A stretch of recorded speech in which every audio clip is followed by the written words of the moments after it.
उनके चेहरे से परेशानी झलकने लगी। क्या हुआ मेरे बेटे को? खैरियत तो है ना? जी जी अंकल, तुम परेशान ना हो, सब ठीक ठाक है। बेहतर होगा कि हम अंदर चलकर बात कर लें। मलक साहब थोड़ा परेशान हो गए। एक नज़र उन दोनों पर डाली, फिर उनको अंदर आने के लिए बोल दिया। दोनों अंदर आए और टीवी लॉन्च में बैठ गए।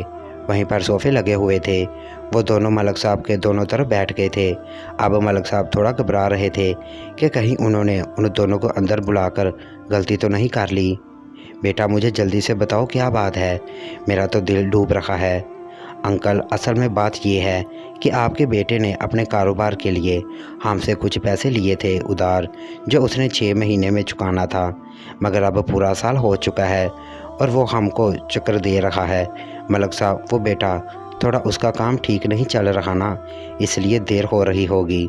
ज़रूर वापस कर देगा वो आप लोगों के पैसे, वो भागने वाला नहीं है, आप फिक्र नहीं करो।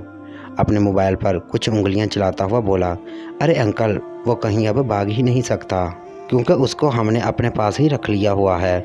मलक साहब क्या मतलब है तुम्हारा इस बात का? अरे अंकल जी ये देखो, अपनी आंखों से खुद ही देख लो। बाबू ने व्हाट्सएप से किसी नंबर पर वीडियो कॉल मिला ली और अब उसके मोबाइल पर जुनैद एक कुर्सी से बंधा हुआ नजर आ रहा था। कुछ ऐसा लग रहा था जैसे उसे मारा भी गया हो। मलक साहब ने घबराकर अपनी नज़रें उन दोनों पर डाली। अब उन दोनों के हाथों में गन थी। मलक साहब तो परेशान हो गए। मलक साहब बेटा प्लीज़ मेरे बेटे को छोड़ दो। अरे अंकल अपने बेटे से बात तो करो ना। बाबू बोला, अरे क्या, ज़रा इस लौंडे से बात तो करवाओ ना। उस बुढ़े के मोबाइल पर जैसे ही जुनैद की नज़र अपने बाप पर पड़ी तो वह रोने लगा। जुनैद बाबा कुछ भी घर में इसको दे दो आप, वरना ये मुझे मार देंगे। मोबाइल मलक साहब को दिखाता हुआ बाबू अपनी गन पर हाथ फेर रहा था। बाबू फिर क्या सोचा आपने? अंकल जी घबरा कर, बेटा घर पर तो कुछ भी ऐसा नहीं है। बाबू अरे ये बताओ घर पर और कौन है? मलक साहब वो मेरी बहू है और मैं बाज। कहाँ है वो? मलक साहब अपने कमरे में। बाबू चलो इसको बुलाओ। अरे हाँ इसका जेवर तो होगा ना, और कुछ ना कुछ रकम भी होगी।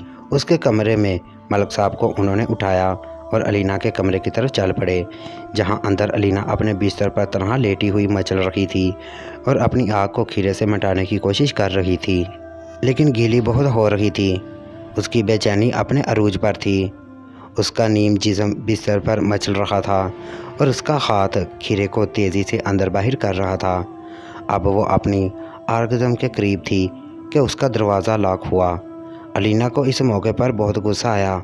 उसका हाथ रुक गया। वो आयशा से बोली, कौन? बाबू ने गन मलक साहब के सर पर रखी और धीरे से बोला, कोई चालाकी मत दिखाना, उसे आराम से दरवाज़ा खोलने का बोलो। मलक साहब ने आवाज़ दी, अलीना बेटी दरवाज़ा खोलो ज़रा। अलीना की हालत उस वक्त ख़राब हो रही थी।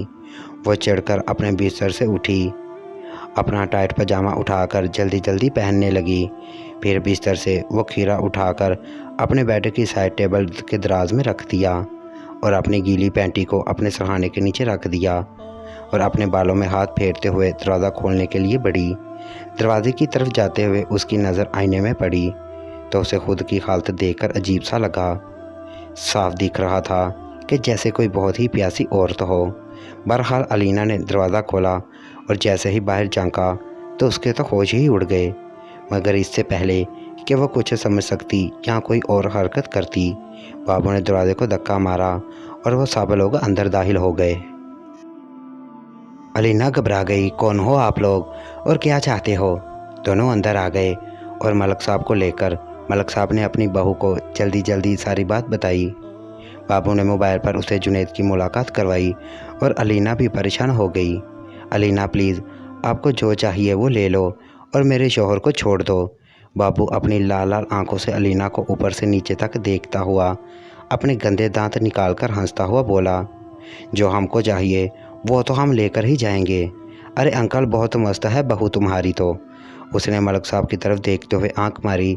मलक साहब तमीज़ से बात करो, वो मेरी बहू है, जो भी लेना है जल्दी से लो और दफ़ा हो जाओ। ससुर की बात उनके मुंह में ही थी कि बाबू ने एक ज़ोरदार का थप्पड़ उनके मुंह पर मारा। बुढ़े ज़रा मुँह संभाल के बात कर, मैं तुझ बुढ़े की इज़्ज़त कर रहा हूँ और तू ऊपर चढ़ता जा रहा है। अलीना प्लीज़ प्लीज़ आप उनको कुछ ना कहो, मैं आपसे माफ़ी मांगती हूँ। अलीना ने अपने हाथ जोड़े और मलिक साहब बेड पर गिरे हुए अपने गाल से हिला रहे थे।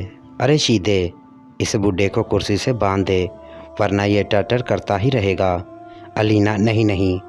दोस्तों अगली किस्त उन दोस्तों तक पहुँचेगी जिन्होंने हमारे चैनल को सब्सक्राइब किया होगा। Thank you.